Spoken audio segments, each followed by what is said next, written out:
people, and welcome back to my channel.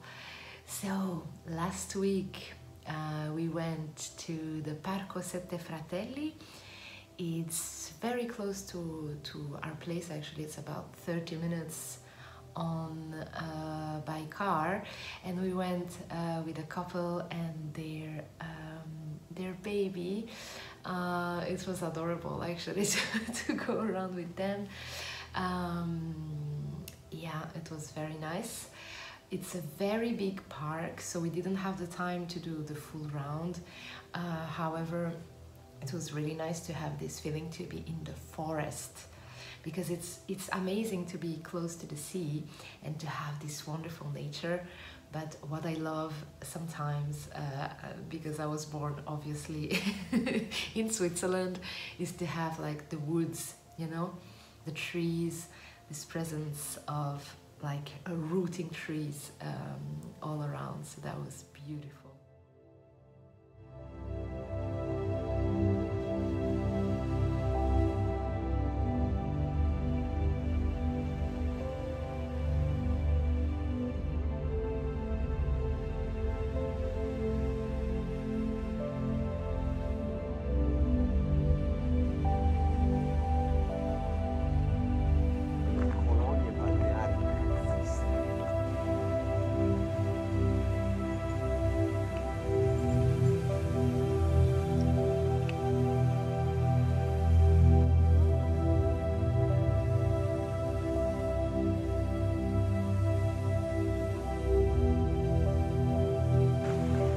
Hello. Going down. Going down, down, down, down.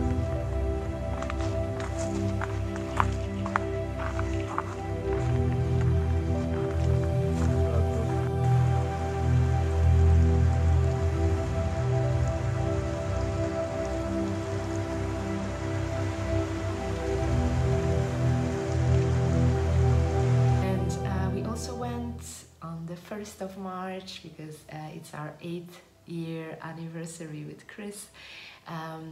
We went to the Tomba dei Giganti of Isconchas, another jewel that is completely abandoned. So it's incredible. You can go around the tomb, and there is absolutely no entrance, nothing.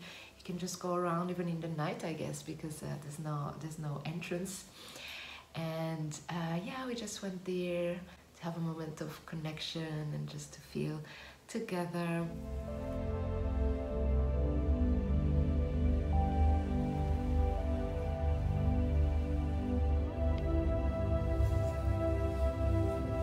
And what's beautiful there is also the way to go. You have an incredible panorama around. Just on the way, we just wanted to stop for the view, but there's so much wind. Look how beautiful. Here we see all the seaside, and if we turn 80 degrees, there's all the mountains. It's a bit cold though.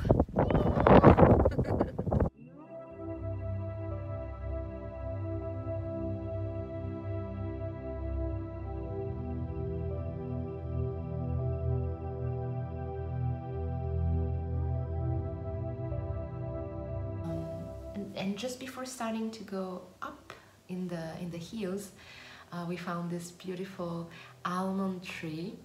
I thought it was a cherry tree, but no, it was an almond tree, a very big one, and it was still in bloom. It was about to go a bit maybe at the end, but yeah, so we took some pictures there and just rooted, feel grounded.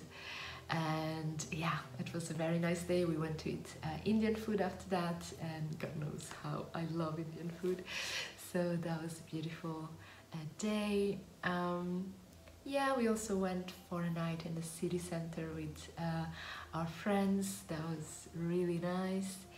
I'm editing and I forgot to mention that I actually removed also the mold from on the walls that we had on the bathroom and in the kitchen, you know, with lots of humidity and let's say, not so many options to open the windows and everything. The mold is really strongly staying there. So yeah, I did that as well.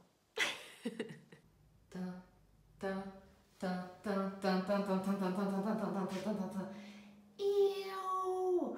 As I told you, being in a humid environment makes this happen. So today is gonna be the day that I'm removing all this mold. So round one, it already looks less black. However, it's still quite a lot.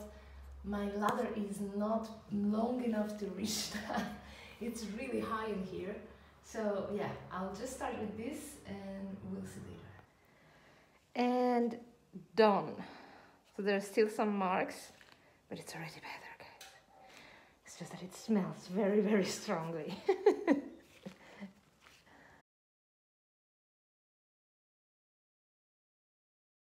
Do you have something to say before I do this heroic job of removing this? Chan chan chan. You're doing a good job. Thank you. Go for it. Okay. And done. There are still a few spots here and there, but I'm out of a smuffer, so I'll have to go to the store and do the next round. We also went, when it was a sunny day, we went to the Poeto again. Look how the water is clean today at the Poeto.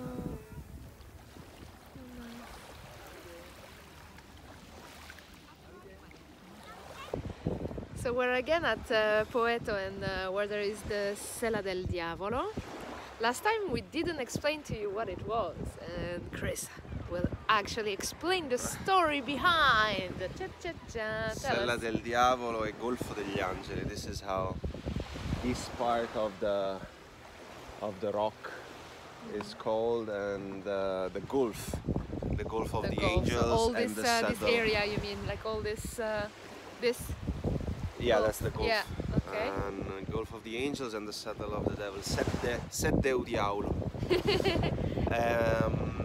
So the legend says that there was Lucifer watching from the sky, gets fascinated from the Gulf, from the full Gulf, and wanted to conquer it. Basically, he came down with all his devils, and God sent all his angels to fight this war, to don't have Lucifer conquer, take this beautiful, take the Gulf and the rock. One side of the legend basically said that when the angel when the angels pulled off Lucifer from his horse, the saddle fell down with it and and that would have created this shape. Went straight on the rock. Boom! The saddle. Right there. So that made the shape. Another version says that that's actually Lucifer, when fell off his horse, fell down on the rock and made that shape. Here. Yeah. But so much, it's very interesting how actually this legend, that it's only a legend because that was basically, the rock was bombed, and that's why it got that shape during the Second World War.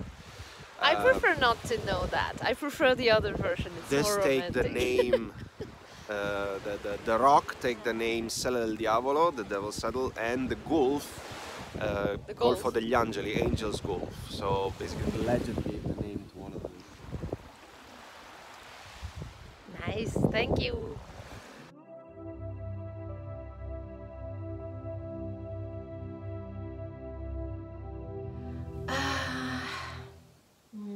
It's been quite tough energetically. I'm quite exhausted, to be honest. Obviously because of what's happening in the world right now. And yeah, somehow it was good for me to take some time in nature to find a way to resource myself, to charge my batteries again, remember the source energy, And yeah, I really feel the collective energy, that the collective fear, anger, and this kind of binary way to see life in general. And yeah, I meditated a lot this week. I did also a wonderful conference.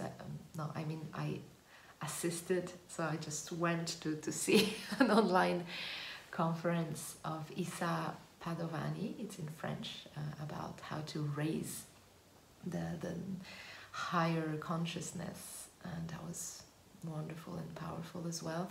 And I think it's really important because, you know, when we see all these informations on the medias, the news, social medias, there is this, again, this binary focus on what's good, what's wrong. And I mean, it's hyper important, like it's very important to get informed and also to take actions. I really think this is very important. However, it's just like on your level, what are you bringing to the world in the meaning? What is your motor? Is it a reaction of fear or anger? Or are you genuinely wanting to share your love, your compassion, your kindness to the world? And yeah, on that I think it's really hard to stay focused on having love and light as a mother when you're constantly bombarded by information that is in a format of triggering, like adrenaline, fear, anger and sadness, depression. So I mean, I don't say that we should not be informed, absolutely not.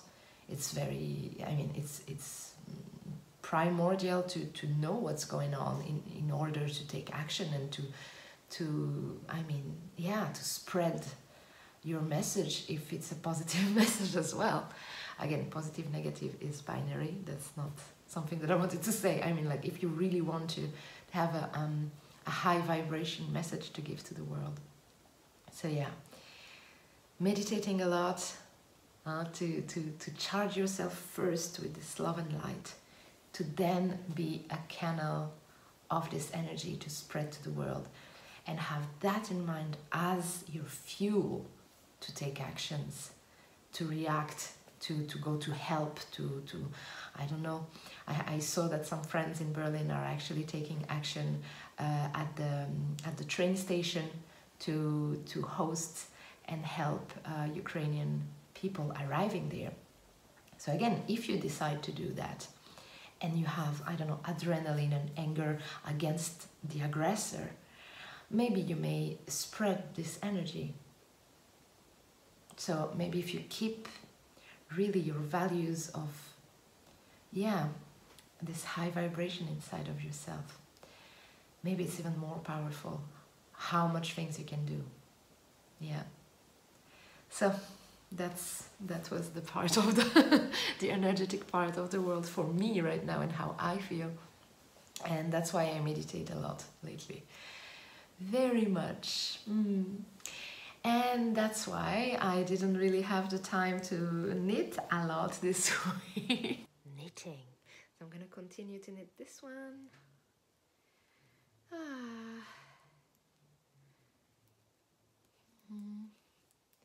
So at the time is nice, but it takes longer.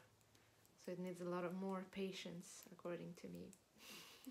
However, I was able to go on a bit with my project. You remember my cotton project of sweater. So this was what I did last week. That's the body of the sweater. And I was starting just the cuffs of the sleeves. And I just, yeah, I did that. So last week I had just the cuffs, and now I just have like this part. So yeah, I still have to work on it a little bit, but it's nice. It's a very relaxing project because it's all only in stockinette stitch, so it's really like kind of basic. I just have like the increase here. Again, it's my my own pattern. I go very intuitively about this project, on what I want, the shape I want, and yeah, just enjoying to knit without having something too complicated to do. And otherwise, yeah, on my shop, on my Knit Rocks shop, I've put some berets. One is actually exactly this one that I'm wearing at the moment. I call it the squirrel beret. I really like the color of this one. Obviously it's not that one because this one is mine and I'm wearing it.